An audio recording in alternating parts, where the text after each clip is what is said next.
अगर आपकी भूमि पर, आपके घर पर, आपके खेत पर कोई कब्जा कर ले, कितना पीड़ा होती है।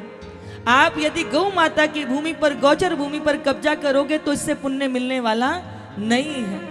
अन्न तो बहुत मिल सकता है, अन्न को बाजार में बेच के धन भी बहुत मिल सकता है, पर शांति कहाँ से लाओगे, संतोष कहाँ से लाओगे, आनंद कहाँ से लाओगे। इसलिए गाय की जगह पर आपने कब्जा कर लिया और गाय सड़क पर बैठी है।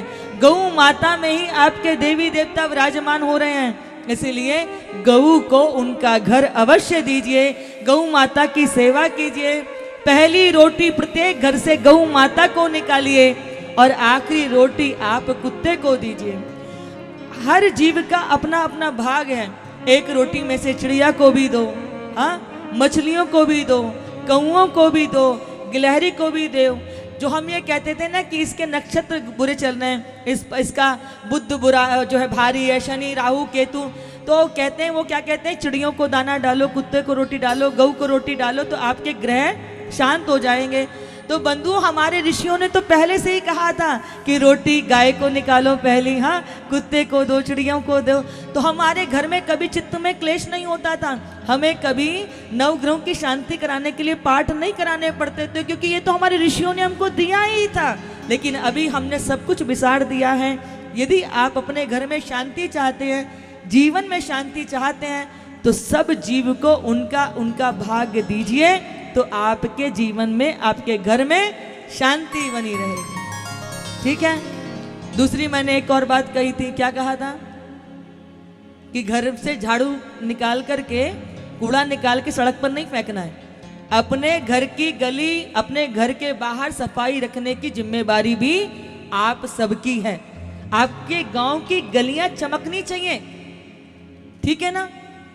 कोई भी आपके गांव में आवे तो उसको लगे, अरे हम कहाँ आ गए, ये गांव है कि स्वर्ग है, ऐसी अनुभूति आपके क्षेत्र में होकर के होनी चाहिए। तीसरा क्या काम करना है कि वृंदावन की पवित्र ऊर्जा को तो लेकर आओ, पर अपने खेतों पे, अपने खलियानों पे इतना वृक्षारोपण करो कि वही अरण्य बन जाए, वही जंगल जैसा बन जाए, जहां देखो वहां हरिति माँ का, प्रकृति का दर्शन हो।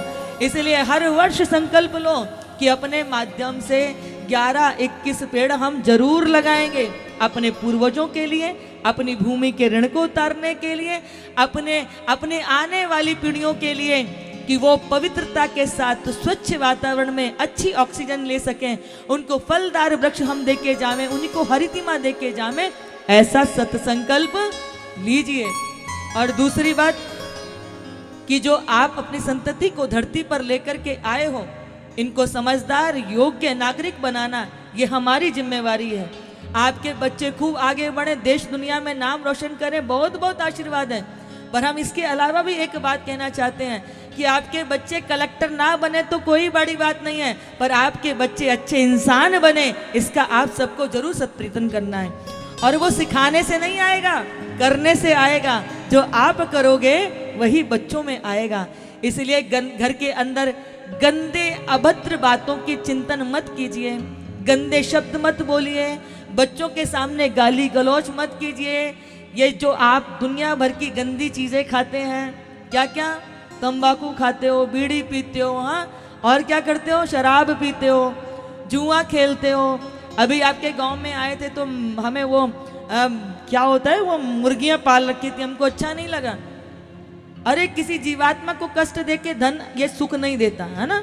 इसलिए किसी जीवात्मा को भगवान ने इतनी सारी सब्जियां बनाई हैं, दलहन बनाए हैं, दालें बनाई हैं, फल दिए हैं, हम किसी जीवात्मा को कष्ट कैसे दे सकते हैं। इसलिए जो अपने पाप कर्मों को भोगने के लिए आते हैं वही मांसाहार करते हैं, सज्जन कभी मांसाहार नहीं करते हैं।